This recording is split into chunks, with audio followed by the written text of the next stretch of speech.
Here's the difference between having an okay and nice card and having a card that someone's going to look at and go, oh, that's lovely. Now here we've got the traditional topper placed centrally with a strip of patterned card, and then you've got the topper there. Now while that's an okay card, it's nice enough, when I show you how to make your card just have that little bit more pop. So first of all, move it over. I've already trimmed the ribbon strip there.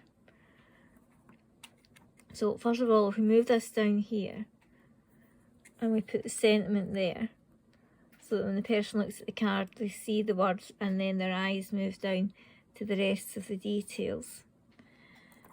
Now these toppers from Hunky Dory, so you have small parts like that, and traditional decoupage, what you would take that and you would layer it up there.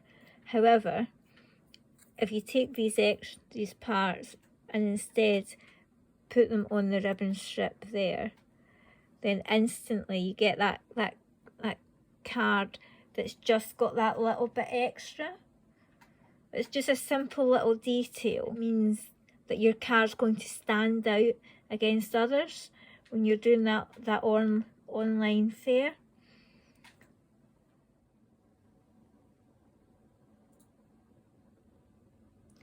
I'm just zooming in here so you can see the decoupage layers. I decided not to use all the layers. If you split them up and use them alternately, you can get a couple of cards out of the same topper. It makes your card packs last that little bit longer and you get some more cards out of them.